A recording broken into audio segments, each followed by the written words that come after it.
குல தெய்வங்கள் வீட்டிற்கு வரும் 10 உருவங்கள். நம்ம சாமி நம்மகிட்ட எது மாதிரியான உருவங்கள்ல, தோற்றங்கள்ல நம்மகிட்ட வரும், நம்மள ஆசீர்வதிக்கும் அப்படின்னு நான் அறிந்த ஒரு ஒரு சில நிகழ்வுகள் நண்பர்கள்ட்ட உண்மைகள பகிர்ந்து கொள்ள ஆசைப்படுறேன். 10 நிகழ்வுகள்ங்க.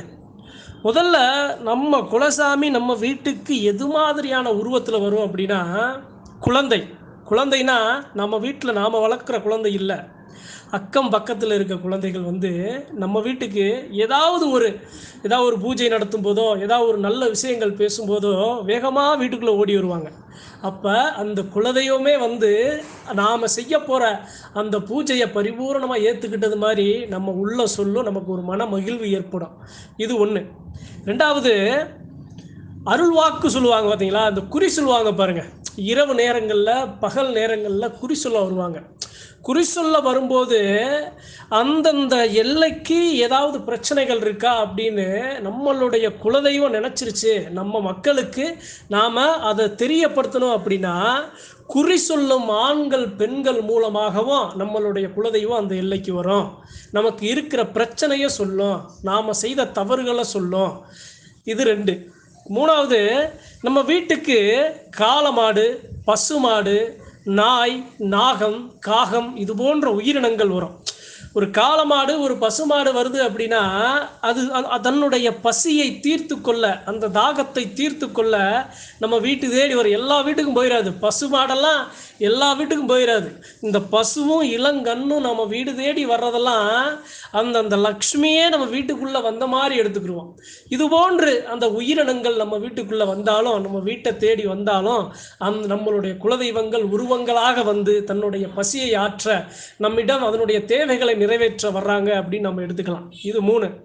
4வது பசியால் வாடும் பரதேசிகள். பரதேசிகள்னா, அதாவது எல்லாத்தையும் துறந்து, தனக்கு இருந்த செல்வம், தனக்கு இருந்த எல்லாத்தையும் சந்தோஷங்கள் எல்லாத்தையும் துறந்து ஆன்மீக வாழ்க்கைய எடுத்திருப்பாங்க பார்த்தீங்களா? அது போன்ற ஆன்மீகவாதிகள். அவர்கள் நம்ம வீடு தேடி வந்து நம்மகிட்ட அன்னம் கேட்கிறது, காணிக்கை கேட்கிறது, அது போன்ற உருவங்கள்லையும் நம்மளுடைய குலதெய்வங்கள் வருவாங்க. 5வது சித்தர்கள். சித்தர்கள்னா பெரும்பாலும் சித்தர்கள் வர்றாங்க. அப்ப சித்தர்கள் யார் வீட்டுக்கு வருவாங்க அப்படின்னா, அவர்களுக்கு தெரியும். ஒரு சித்தரை ஒரு ஒரு உண்மை நிகழ்வு சொல்ல ஆசைப்படுறேன். ஒரு சித்தர் இருக்காரு. ஒரு மலையடி வாரத்துல ஒரு சித்தர் இருப்பாரு. அந்த சித்தர்கிட்ட போய் அவங்க நம்ம கையில வச்சிருக்க பொண்ணு, பொருள், காசு எல்லாத்தையும் அள்ளி இறப்பாங்க. ஆனா அதை எடுக்கவே மாட்டாரு.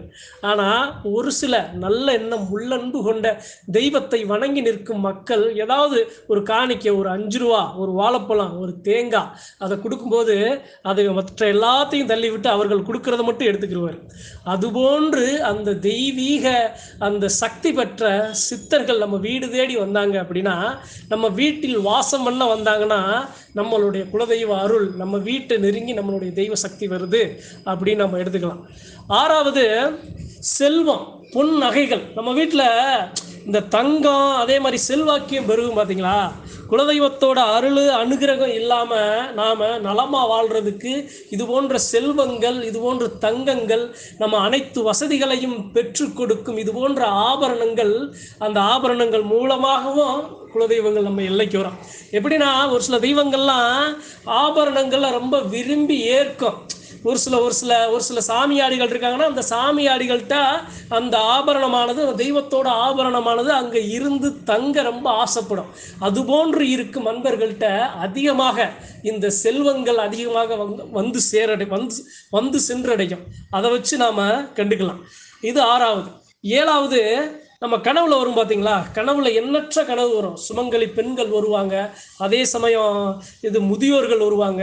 ஒரு வயதான மூதாட்டி வருவாங்க. ஒரு பெரிய சட்டை இல்லாமல் வெள்ளை சட்டை, வெள்ளை துண்டு போட்டு, ஒரு கோண கொண்டை போட்டு, இல்லைன்னா உருமா கட்டி ஒரு பெரியவர் வருவார். அது இல்லாமல் குழந்தைகள் வருவாங்க. இது மாதிரி கனவின் மூலமாக நம்ம வீடு தேடி நம்மளுடைய அந்த தெய்வங்கள் வரும். இது 7. 8வது தெய்வீகமான மரங்கள். எது மாதிரியான மரங்கள்னா, நம்ம வீடு இருக்குன்னா நம்ம வீட்டை சுற்றி நாம வைக்காம தானா வளர்ந்து வரும். எது மாதிரியான மரங்கள்லாம், இந்த வில்வ மரம், நாகலிங்க மரம், துளசி, அருகம்புல், வாழை மரம், இது ஒரு சில மூலிகை மரம், இது போன்ற ஒரு சில மரங்கள் நாம வைக்காம தானா நம்ம வீடு தேடி நம்ம வீட்டை சுற்றி வளர்ந்துச்சு அப்படின்னா நம்ம தெய்வத்தோட குல தெய்வங்களோட அங்க ஆசி இருக்கு அப்படின்னு நம்ம எடுத்துக்கலாம். 9வது, வீடு தேடி, அதாவது நம்ம வீட்டில் ஏதாவது இந்த அன்னம் கேட்க வருவாங்கல்ல, ஏதாவது இந்த கனி, அதாவது அன்னம் கேட்க வர்றது நான் ஏற்கனவே சொல்லிட்டேன். அதாவது 9வது என்னன்னா, நம்ம வீடு தேடி வரும் பிரசாதங்கள்.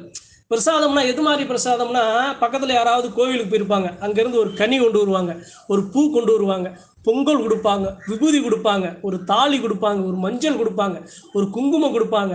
அவங்க கொடுக்குற அந்த தாலி, அதே சமயம் அந்த விபூதியை நம்ம நெற்றியில் பூசும்போது நம்ம வீட்டில் இருக்கிற அந்த மன சங்கடங்கள் எல்லாம் மாறும்.